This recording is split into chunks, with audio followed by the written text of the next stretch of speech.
Hey everyone, welcome back. So today we're going to talk about hormones and the effects that it has on your body.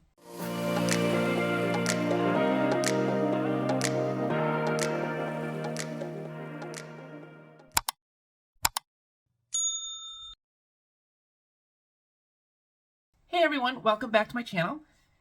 Don't forget to like, subscribe, and leave some comments down below so that way I know that you are enjoying my content. I do apologize for the last video. That was morbid, kind of really sad, but it was something that really needed to get out and really needs to be talked about. And so I apologize for if that was a little rough to watch. It was tough to film. I had a very hard time with it. Obviously you can see in the video, but anyway. So moving on to the better videos now. This one is all about hormones and what it does to your body and the effects that it has. So when I went to my doctor and I was beginning the whole process, they said, you have 3 options for taking your estrogen.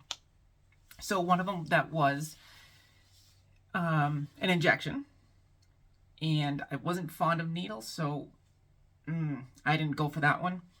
The next one was a patch, and the patch, I still wasn't sure, even though the patch is easy, but I was used to taking medications, so I said, okay, so what was the third one?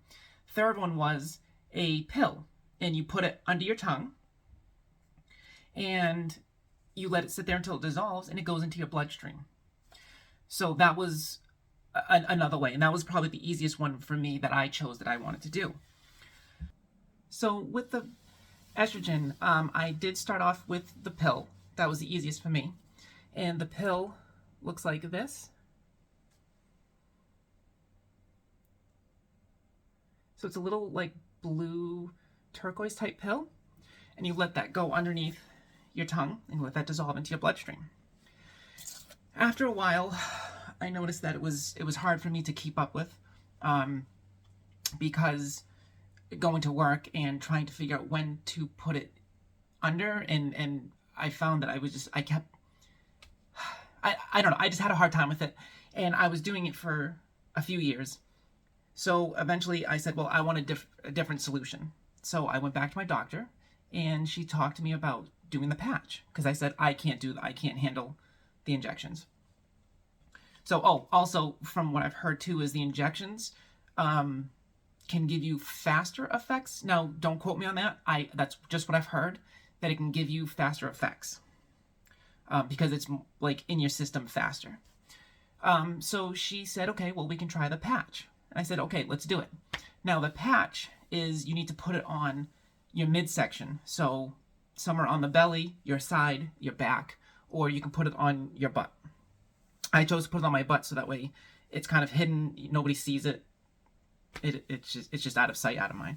Now that one with the patch, I do have to change. I do 2 patches twice a week. So I usually do it like Mondays and Fridays. I switch them out, and I just alternate which side I'm putting it on. So I'll put like 2 on this side, 2 on this side, like 2 on this side Monday, 2 on this side Friday. So the patch looks like this. It comes in. Now, I've had a couple different ones. This one was one brand that was prescribed, so you might get something that looks a little bit different, but inside of here, there's a little tiny patch with a double, kind of like a Band-Aid backing on it, and you just kind of peel it off, and you just apply it on the back, or wherever you want to put it. Now, it does leave residue, like the sticky tape residue, which is super annoying, which is why I stopped. I did put it on my stomach at first, and I noticed that the sticky residue is hard to come off, and it stays there, so you have to kind of work at it to get it off, and I didn't like that it was so exposed, so I ended up putting it on the backside on my butt, and that way I can kind of just hide it, and it's not a big deal. So those are just some things that I've noticed with the patch. It's definitely a lot easier because then I don't have to worry about it. The only problem is you have to remember to change them twice a week. It's 2 patches twice a week for me, and that gives me the dose that I need. And your doctor will prescribe, it's your own dose to start off with. Like for the pills, she started me off with, I believe, 2 milligrams, And then from there, we went up to 6. But the 6 was almost too high for my system. My liver enzymes were getting too high. And now there might have been some other contributing factors into this. I don't know. But we had to cut back to 4, and everything was fine. And 4 was kind of like my sweet spot to just sit at. It's when... now, spironolactone, you don't have to be on that forever. That's the good news. If you decide you're going to have the gender reassignment surgery or the bottom surgery or whatever you want to call it,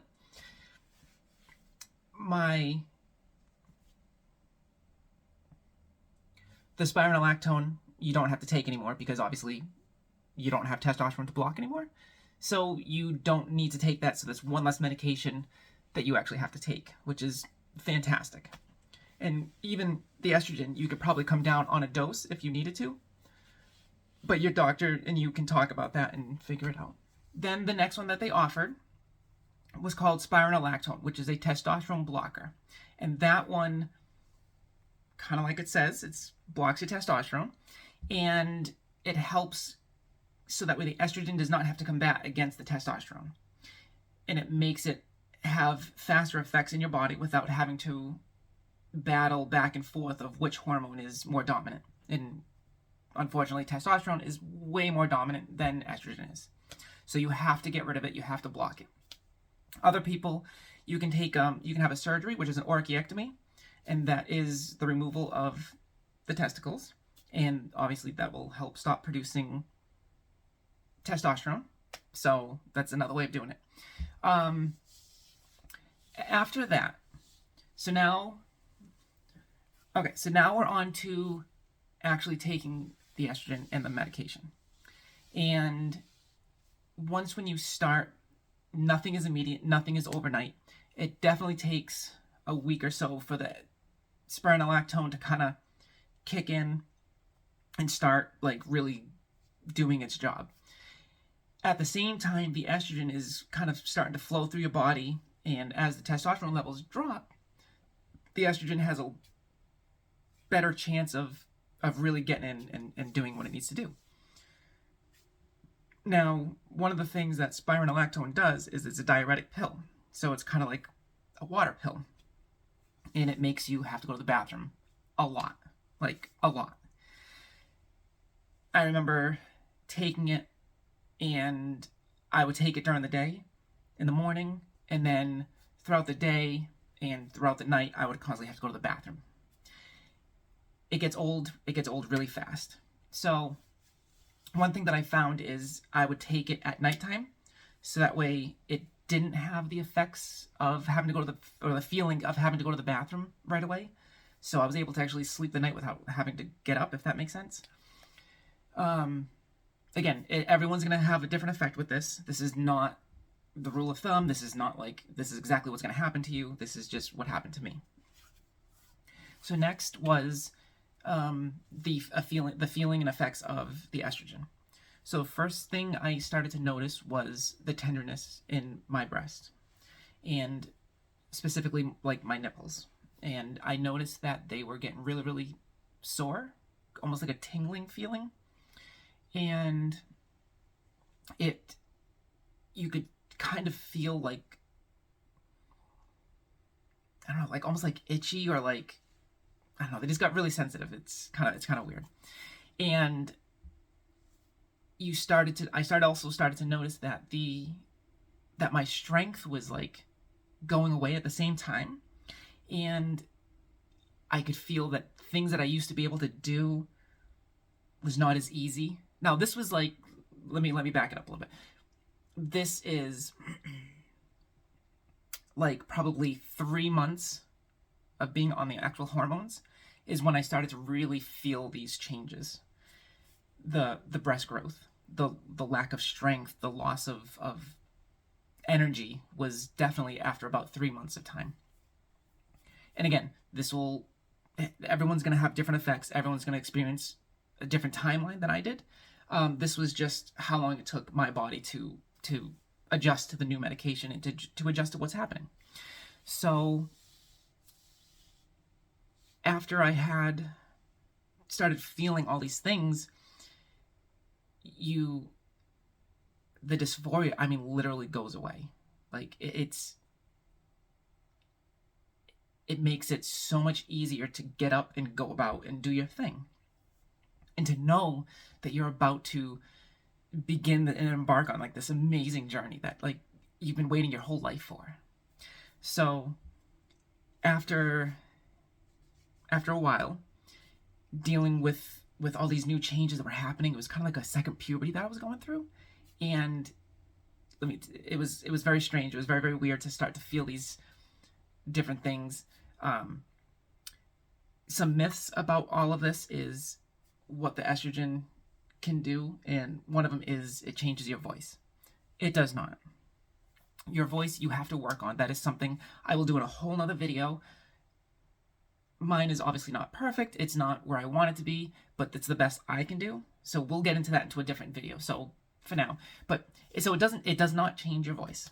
That is something that you have to work on, something you have to do. Your bone structure. Your bone structure is set, especially if you're over the age of 25. If you're taking it in your teens, you have a much higher chance of the testosterone not taking effect yet and giving you like the broad shoulders or the bigger bone structure, the bigger bone mass. The testosterone will help if you're taking that during your teens, you won't have those same effects. Same thing as your voice. If you're taking it during your teens, it kind of stops your boy puberty, I guess, and you won't get like that deep raspy voice. You won't get the deepness of like what a guy has. So those are benefits of doing it before puberty.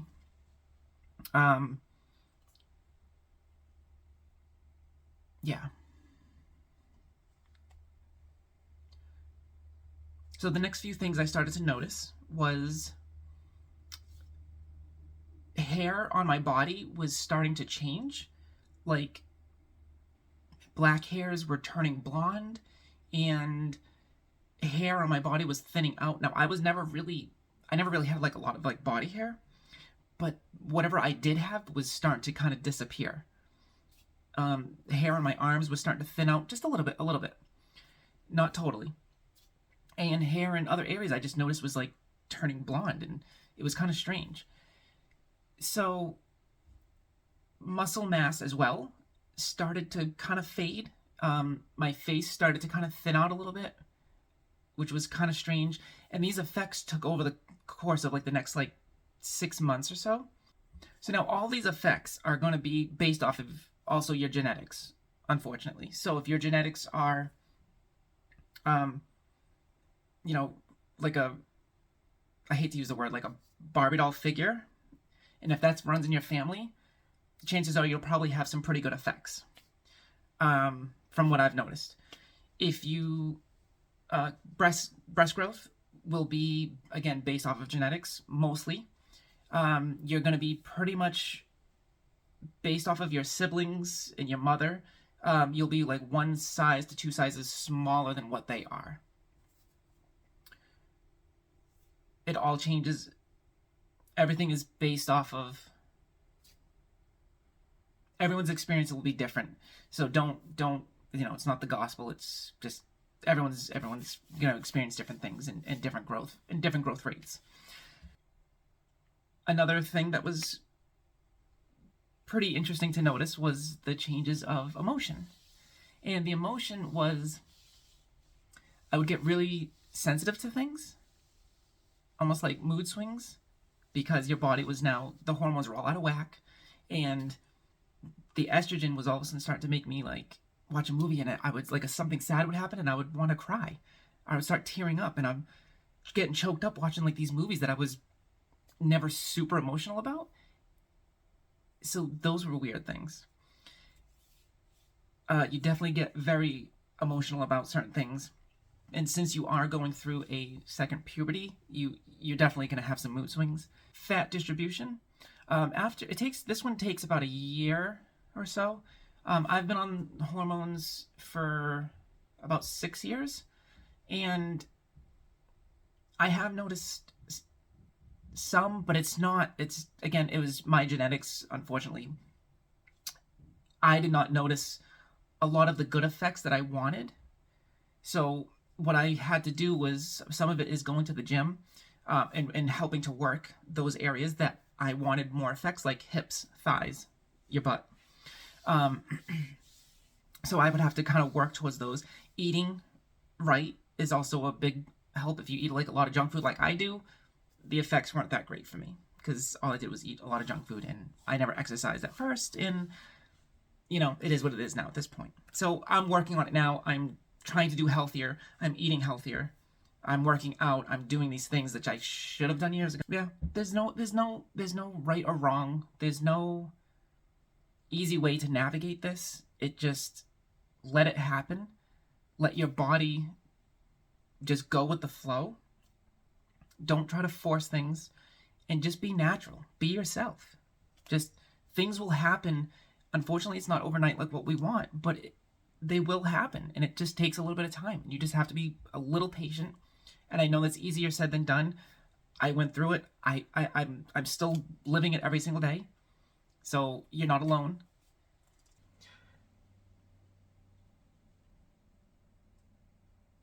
All right. Thank you all for watching. I hope you have a wonderful day. And please let me know if there's anything that I can do for you. Any questions? You got to leave a comment. Otherwise, I don't know. I don't know how to answer. Let me know what you need. All right, guys. Thanks for watching. Please leave a comment down below. If you have any questions, I will try to answer them as fast as I can. Also, let me know if there's something else that you would like to see. I'm kind of doing all the videos in like an order of how they happened in my life, but I can skip around a little bit. It doesn't matter. It's just, I figure this was probably just an easier way of doing it, was just doing like a timeline. So don't forget, like, subscribe, leave a comment down below. Let me know how you feel, and I will see you guys in the next one.